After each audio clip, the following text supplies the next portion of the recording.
All right, folks, in this episode, I want to talk about becoming a crypto millionaire and how we prepare ourselves. So, we're going to be highlighting an example that I do not want to see happen, but I know it's going to because people talk about becoming a crypto millionaire, talk about putting the M's in the bank account, like the kids say, but then they don't have a plan to hold on and preserve that wealth and to continue building it into the future, right? So we saw so many people that come into money rather quickly end up blowing it. And so I want to make sure that our community is tapped in, understanding their exit strategy, how they're going to execute it, and what they're going to reallocate their gains into, right?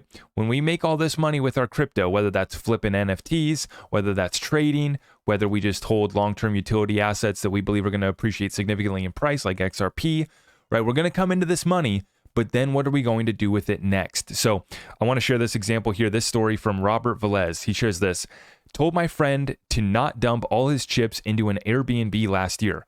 Saw him today. Property isn't making the $7,000 a month projection. Currently sitting in the market for sale with no offers. To top it off, rehab was done on credit cards. Sad, he was a crypto millionaire last year. And he says, for the record, I told him to put his cash into a long-term rental. It's slow money, but less management intensive and more predictable. People want that fast money though. He's a hustler. I'm sure he'll make his way out of this headache soon. And so remember how I talk about the barbell portfolio, folks? We talk about one side, the more conservative side of the barbell portfolio, and the other side's the more risky. And I have the same approach for every single asset class that I'm going into. So for example, with precious metals, the more riskier play would be to invest in gold mining stocks or small mining companies, right? That's the more risky play. The more conservative play is just to hold the precious metals in your hand, in your vault, in your safe, and secure it yourself. And it's going to just kind of sit there and be a more conservative, safe play, right? Well, the same thing when we move into real estate, the same thing when we invest in the cryptos, right? There's a way to trade memes, trade NFTs that's rather risky. And then there's less risky, which is holding long-term utility positions like XRP. With real estate, you have a lot of folks that wanted to speculate in the real estate asset class, and everybody was getting a participation trophy and winning in the real estate asset class over the last 10 years when we had a historic level of money creation and record historic low interest rates. Everyone could win in real estate over the last decade. Now, this thing's been completely flipped upside down with the economy going into a recession and the interest rates rising at the fastest pace in history. And this is getting a lot of people caught up in this mess. And so, like this guy says, he told him to put his cash into a long-term rental, which would have been a more conservative play. But this guy wanted to go all in on an Airbnb, a much more risky investment, and he ends up getting burned. Now, hopefully this guy will make it out, but this is why I think it's so important for our community to understand our exit strategy and then understand the asset classes that we're going to be reallocating our moves in our money into going forward, whether that's real estate, whether you want to invest in a business. It's the same thing with business and entrepreneurship. Everybody was putting entrepreneur in their bio. Everybody was a boss babe. Now the economy's in a recession and we're finding out who actually knows how to run a business. Same thing for real estate, okay? And so when we move in to any one of these assets, I love the barbell investment strategy or the barbell portfolio strategy, right? Or if it's in your businesses. For me, I got my old world business. It's a much more conservative business that cash flows. Within that business, my property service business, we have, monthly cash flow contracts. And then we also have one-time jobs that are rather large, right? So we got diversification there. Within my businesses, I have old world business. I have new world business.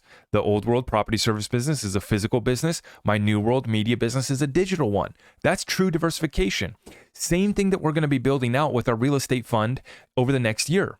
We're going to be building basically a board and a team here that's going to allow us to invest into real estate asset class with experienced people. We're going to have legal experts. We're going to have accounting experts on the team so that we have our checks and balances.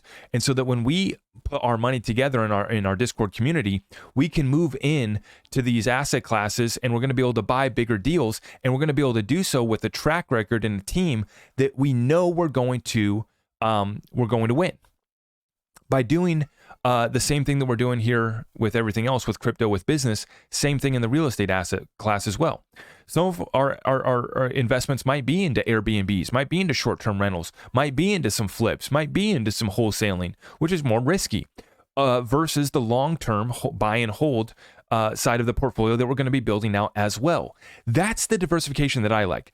I don't do diversification as far as 50 different cryptos. I do diversification amongst risk and conservative plays. That's how we balance out our risk, and that's how we make sure that we're not going to get burned, right? And surrounding yourself with people that have experience so that you're not going in blind into the next venture. You're not taking all of your crypto millions and you're putting it into a business that you don't know how to run. No, you're going to partner up with an industry expert that's going to take you to the promised land and help you preserve that wealth and continue building it. So yesterday in the Discord group, we held a real estate masterclass. Huge shout out to my good friend Johnny. And he's someone with over 20 years of experience in this space. And he's still making deals work. He's still making cash flow happen. Now, some of the more riskier plays that he had going out, he already cashed out. So now he's liquid, and now we can go and buy the sale of a lifetime, which we're positioning ourselves for right now. So as I highlighted, folks, we want to secure our income and hopefully expand that income. We want to save precious metals. That's the conservative side.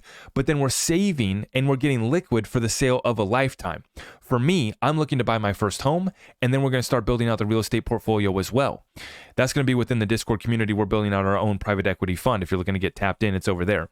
But we are partnering up with experts like my good friend Johnny and others that are going to be helping us move into this space and not only buy bigger deals, buy and accumulate more assets, but understand the difference between cash flow and speculative appreciation equity value add as well.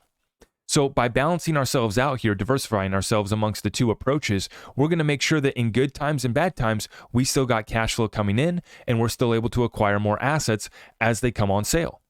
This is a beautiful opportunity for us to take time here to get our exit strategy straight, to start building out our relationships. Guys, it costs nothing to start building out your relationships, in particular in the real estate asset class as well, right? Start approaching your real estate brokers, start approaching property managers, start approaching construction guys.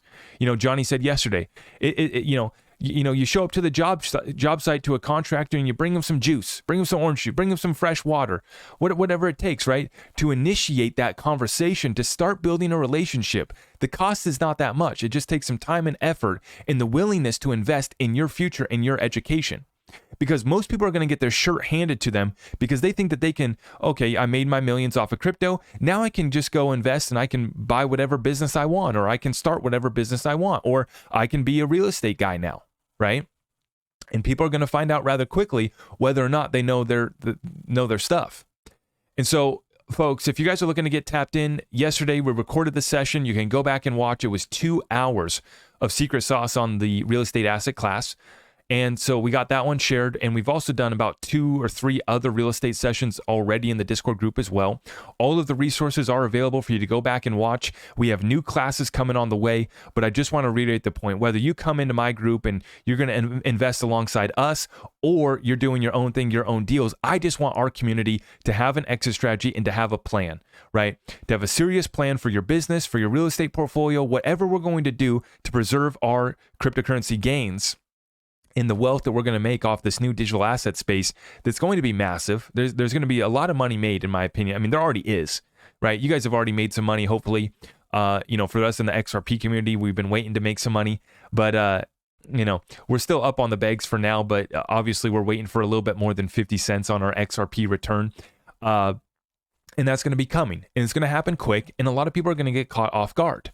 And so let's not let that be us. Okay. So with that being said, I hope that you guys are having a plan, building out your exit strategy, and you guys are prepared to reallocate your portfolio when we do get these gains, when we do get this historical utility pump that is coming. How are you going to reallocate your assets? What are you going to be moving into? What relationships are you building? And what community are you going to surround yourselves with so that you can successfully do so? I appreciate all of you guys, and I will see you in the next one. God bless you guys. God bless.